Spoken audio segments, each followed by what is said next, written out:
해마다 이 5월이 되면은 제가 가슴이 매우 아픕니다. 저는 1980년, 지금부터 45년 전 2월에 또 감옥에 갔다가 한 2달 있다가 또 나왔고, 나오자마자 또 제가 그때 노조를 하고 있었는데, 노조에서 또 해고된 사람들이, 제가 감옥 갈 때 우리 노조 간부들이 전부 해고가 돼서 한 50명이 해고돼서 그분들과 복직 투쟁을 해서 또 복직이 됐습니다. 그리고 복직된 다음에 바로 5.17이 됐죠. 5.17 비상계엄이 전국에 확대되면서 저도 또 같이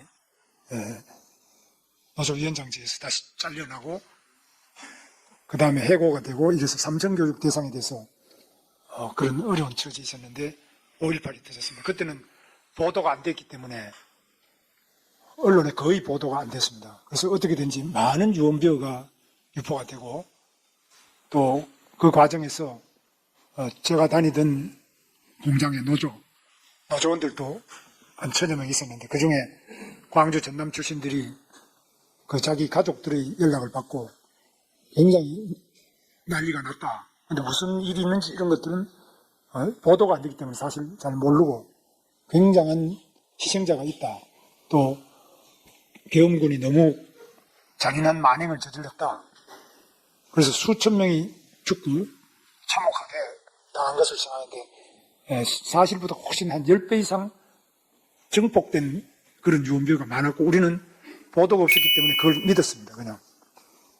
그래서 매우 격앙된 상태에서 1980년 보내는 중에 저는 삼성교육 대상이 돼서 삼성교육으로 이제 잡아넣는데, 피신해서 저는 괜찮았고, 바로 해고된 뒤에 직무대행을 하던 노조 부위원장이 삼성교육을 갔습니다. 그리고 노조 간부들은 전부 계엄사령부 합동수사본부에 잡혀가서 해고되고, 그분들은 나중에 다 민주화 보상을 받았습니다.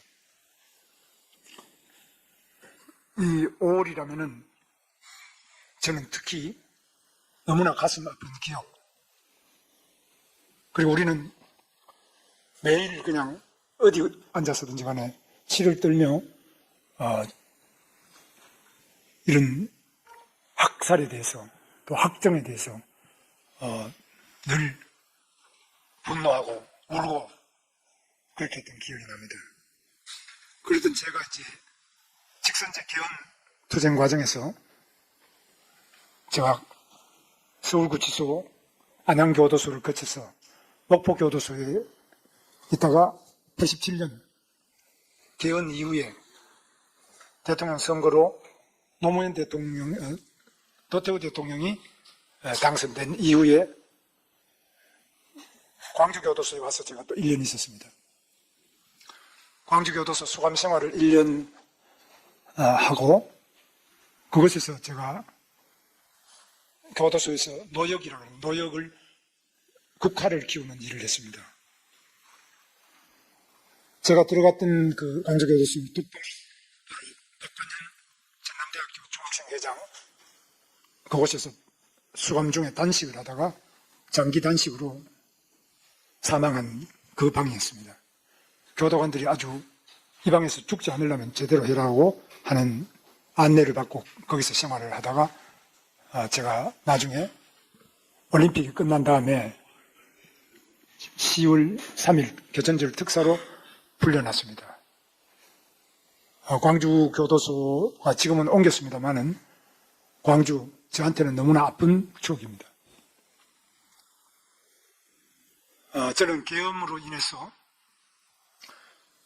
피신 중에, 삼성교육을 피하기 위해서 피신 중에 제 아내를 자취방에 다락에 숨어서 계엄이 해제될 때까지 피해서 잡혀가지는 않았습니다. 그 뒤로 저는 아내와 결혼을 해서 지금 잘 살고 있습니다. 제 아내는 전라남도 순천 사람입니다. 지금도 순천에 제 처남이나 많이 살고 있습니다만은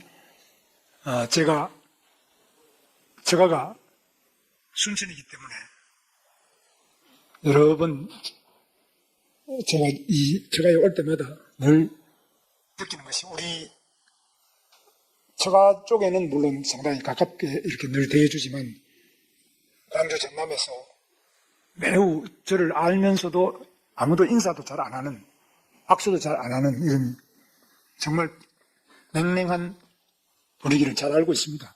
광주의 민심, 전라남도의 민심인지 무엇인지 저는 잘 알고 있습니다. 우리가 45년이 지난 오늘까지도 그 현실을, 그 역사를 잘 모르는 젊은이들도 여러 가지 과정을 거쳐서 저에 대해서 참배하러 온 사람에게도 여러 가지 험한 말을 쏟아붓는 걸 보면서 참 역사는 간단한 것이 아니다. 또 사람을 공연히 미워하게 할 수도 있고 또 공연히 좋아하게 할 수도 있는 그런 것이 역사다라는 걸 제가 많이 느끼고 있습니다. 저는 정말 5.17, 5.18, 이 80년 5월의 저도 상당한 희생자 중에 한 사람입니다. 그러나 저는 그것을 희생으로 생각하지 않고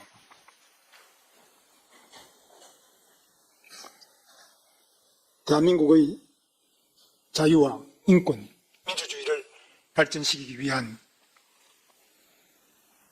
바로 그 밑거름이 되는 저의 아픔이었고 우리 시대의 아픔이었다고 생각합니다.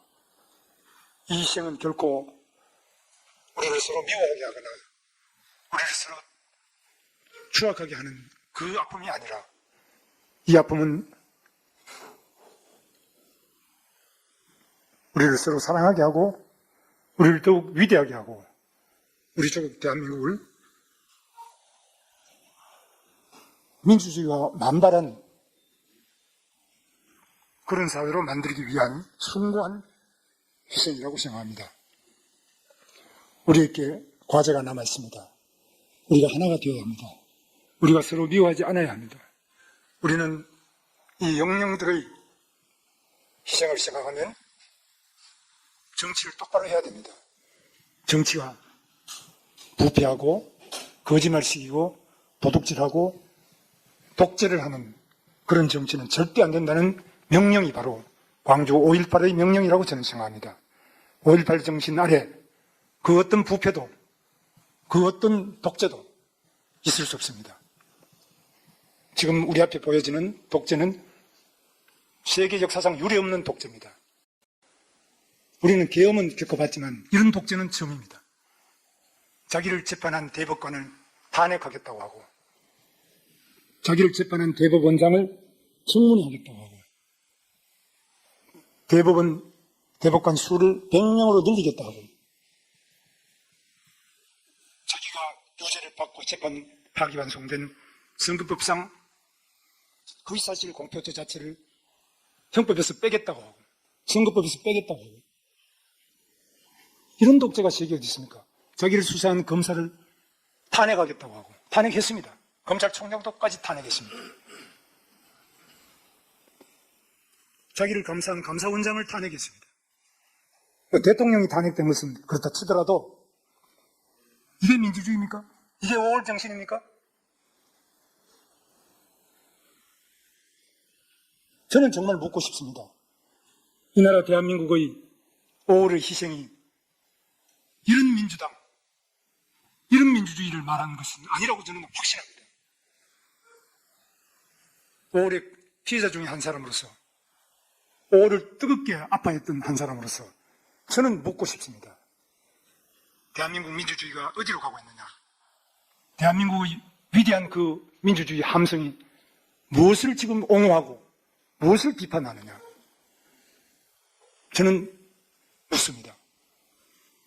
저는 이번 선거는 단순하게 어떤 정당 간의 대결이 아니라 이 나라 민주주의가 한 단계 발전하느냐 아니면 세계 역사상 유례없는 핵에 망측한 독재로 전락하느냐. 이것은 입법 독재를 넘어서서 행정부의 독재 또 대권을 가진다면 대법원장부터 어느 법관이 마음 놓고 양심적인 재판을 할 수 있겠습니까? 누가 과연 범죄자를 수사할 수 있겠습니까? 저는 이 나라 민주주의를 지키고 자유와 인권을 지켜야 될 숭고한 사명을 가지고 있다고 생각합니다. 저는 단순한 대통령 선거 후보, 국민의힘 후보가 아닙니다. 저는 이 나라 민주주의를 짓밟는 세력에 대해서 끝까지 싸울 것입니다. 그리고 반드시 국민들께서 이를 함께 알고 싸워서 이길 것입니다. 저는 민주주의의 승리, 광주 5월 정신의 승리를 향해서 모든 것을 다 바쳐 싸울 것을 약속을 드립니다. 감사합니다.